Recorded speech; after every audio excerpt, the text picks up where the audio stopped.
Hi, everybody. I'm back. It is Sunday, May 4th, and we are, what's going on astrologically? I think I told you guys last time that Uranus is officially in Gemini, and I'm already seeing some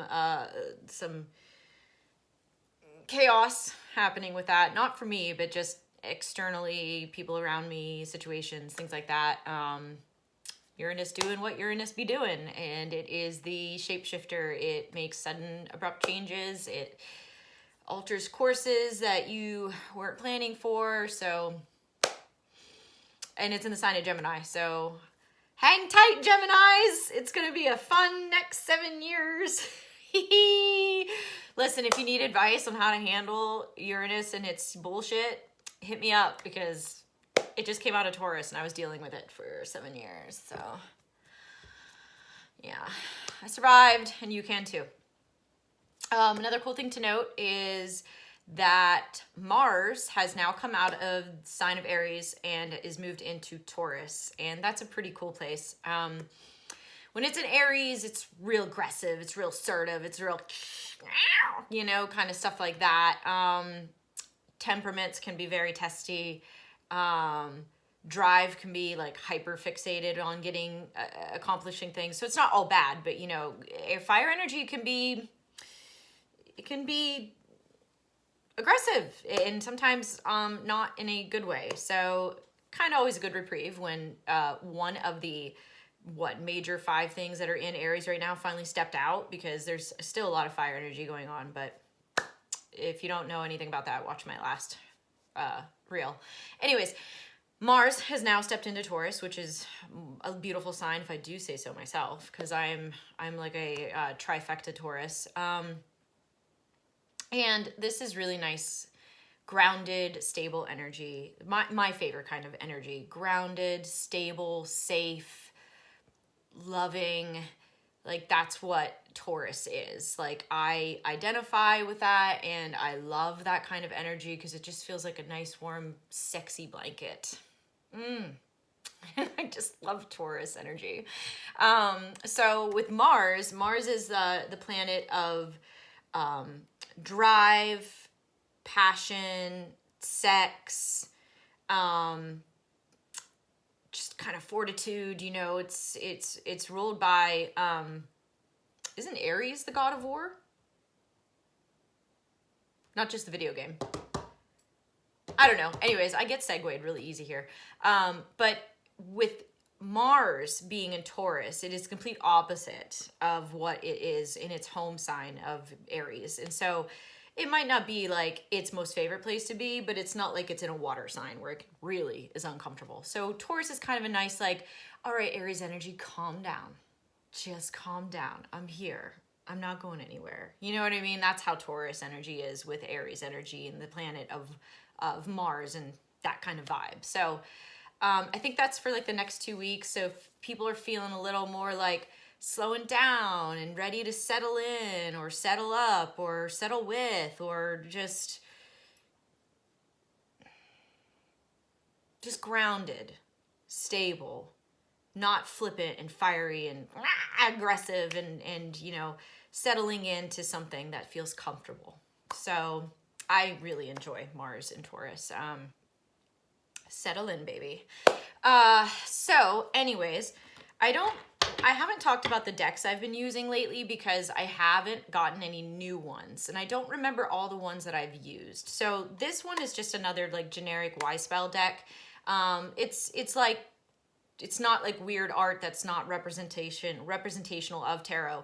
It's just someone's artist version. And I call it the redheaded stepchild deck because all the characters, or at least 70% of the characters in it, had red hair. So I wasn't going for that. I mean, even though my hair's not really red. In sunlight, it's purple. Anyways, so as always, 5 shuffles, see what comes out. If nothing does, take the last card on the top of the deck at the end of our shuffling. And no promises, but if there's time left, I want to start using some of my oracle cards. And if there's time, I'll go into it further, what oracle cards are. If not, I'll figure out a way to squeeze that in next time. But I want to kind of start jazzing this stuff up a little more. But let's just go for it. So let's shuffle. 1, 2, 3, 4. All right, here we go. Hopefully it's not a repeater. Ooh, the Magician.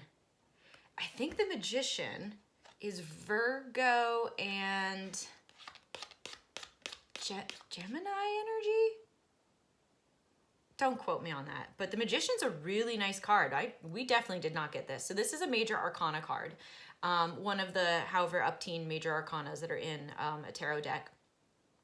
And the Magician is card number 1 of the deck, which means it is literally the second card. The very first card in a tarot deck is the Fool, which is card 0. And the Fool represents the entire beginning of a fool's journey and the entire beginning of a life's journey on whoever you may be reading for. So it represents new beginnings.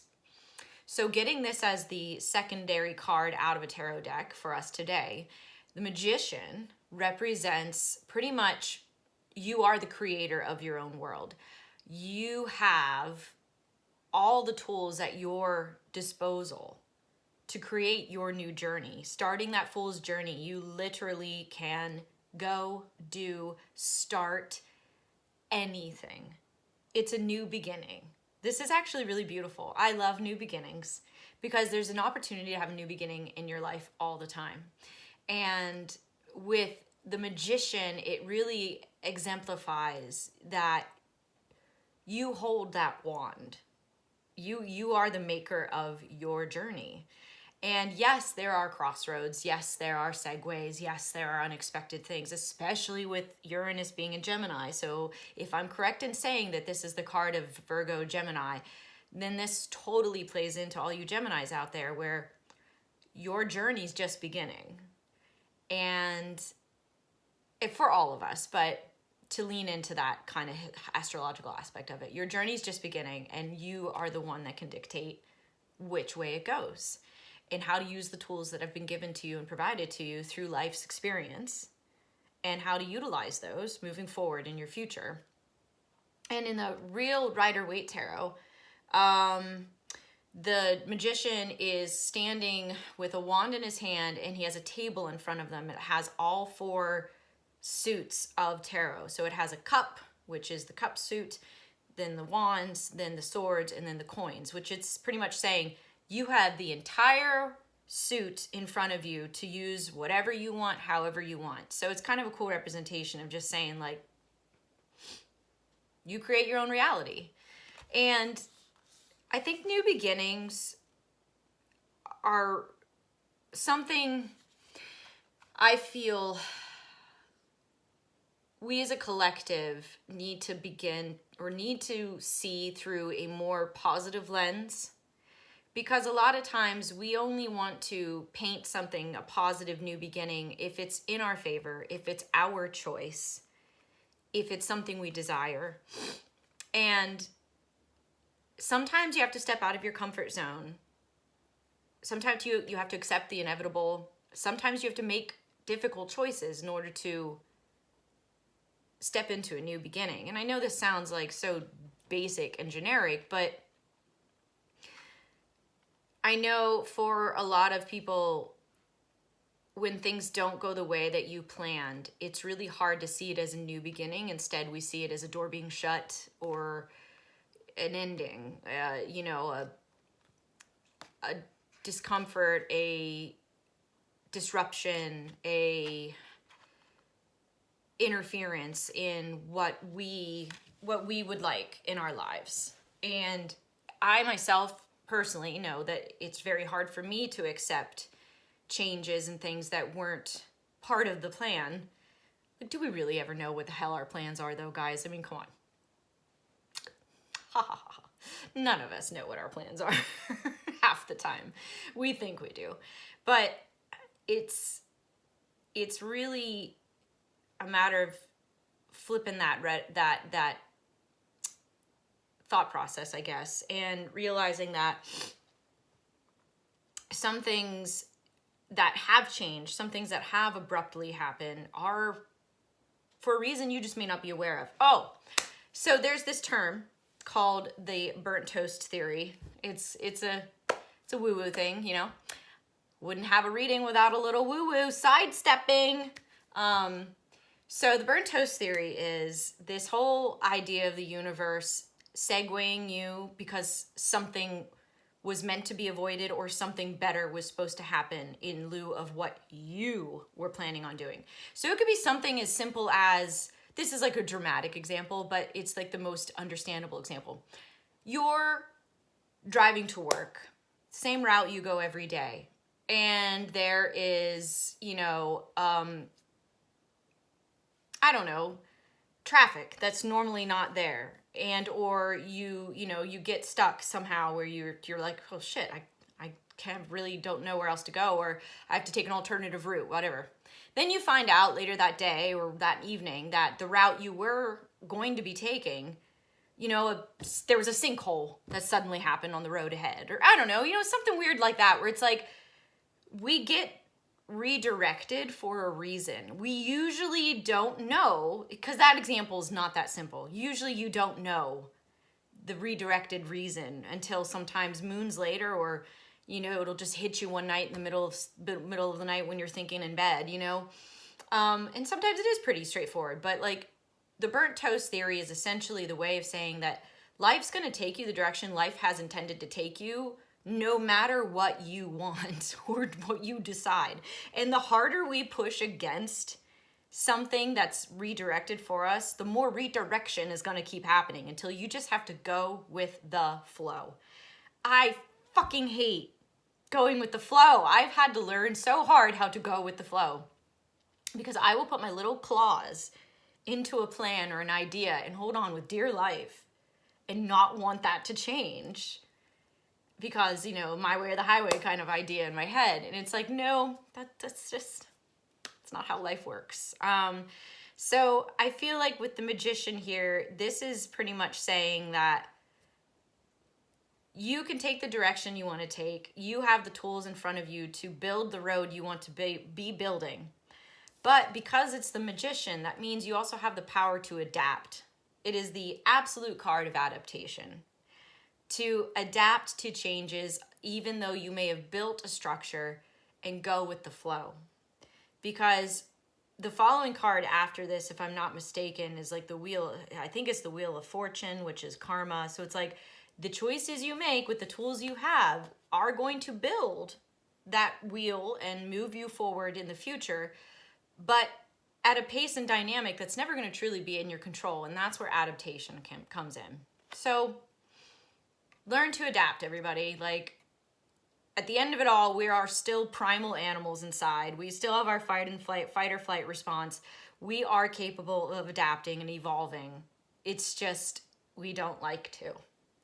So once you realize that the burnt toast theory, if you have that kind of happen to you, where like you're sitting there and you're pissed off because something didn't go the way you wanted, look into it a different lens and be like, but what did end up coming out of it when it didn't go my way? What good came out of it when it didn't go my way? What changed that I wasn't expecting? What actually came instead that was even better? You'll find something. You just got to get out of that negative mindset and then find what that thing is that you're like, holy shit, had I done this? Holy shit, had I made this choice? Or holy shit, had that actually happened, I wouldn't have had XYZ. If I hadn't broken up with this person, I would have never met this person. If I hadn't turned down that opportunity, I would have never got this chance. If I hadn't, you know, those things like that. You know what I mean? So it's like, view things in that way, and life will feel like it's flowing more with you instead of against you. Yeah. Anyways, the magician. So I think I might have time. Okay, let's do it. Let's do an oracle card. So oracle cards are more, they're not tarot. They're their own kind of thing. They're kind of like, They have a lot more meaning to them, a lot more wording to them, and they come with little guidebooks to like tell you like what each particular card means. And oracle cards are all kinds of things. They aren't a certain deck. Like not one deck is the same like tarot is, with just different illustrations. Oracle covers whatever that artist and that author wants to portray in the meaning of whatever card you pull. So it's kind of like a little surprise when you pull one, because you're not going to know. Like as in like tarot, when I get the Magician, in any tarot deck I have, the Magician's still the Magician, and it still means the same thing. With oracle cards, you don't know what you're going to get. But I like to call it like the little energy card at the end of a reading when I do like private readings for people, that kind of just summarizes the reading and just kind of wraps it up with a nice little bow. So let's just see what comes out. And this one's called the Woodland Wardens by Jessica Rue. I really like her art. She's very, you know, witchy, very artsy. It's just kind of whimsical. I just really like her art. So here we go. So let's see what we got. I think that was only 4 shuffles. Let's do one more. Okay. We have the Hound and the Pair, which is the card of, if I can get it to focus, loyalty. Loyalty. Interesting. All right, let's look this up. It's going to take me a minute because I really suck at reading Roman numerals once they get past like the number 20. I'm like XX111 X1X. That's how I see it. I don't know. So let me find the Hound and the Pair. Where are you? 5 minutes will go by before I have found it, and then my timer will be up. Oh, come on. Oh, okay. Found it. All right. So the meaning of the Hound and the Pair is loyalty. The hound is the ultimate symbol of loyalty and friendship. Stories abound in folklore and throughout history of dogs protecting their companions, saving children, and alerting their masters to danger. The legend of Saint Guinevere is one such story. This 13th century French greyhound, which is the animal depicted on this, French greyhound saved his owner's infant son from an attack by a viper. When the owner came upon the scene, he found Guinevere with bloody jaws sitting beside the empty cradle. Believing the hound to be the murderer, the owner killed Guinevere. Only later, when he heard his son's cries and discovered him beneath the cradle next to the dead snake, did he realize his tragic mistake. Like the faithful hound, the pair is a symbol of care and affection. Often given as a gift, it is sweet but easily bruised, requiring tenderness from its handler. Friendship is flourishing. Your kindness and loyalty have been noted, and your friend appreciates you. Oh.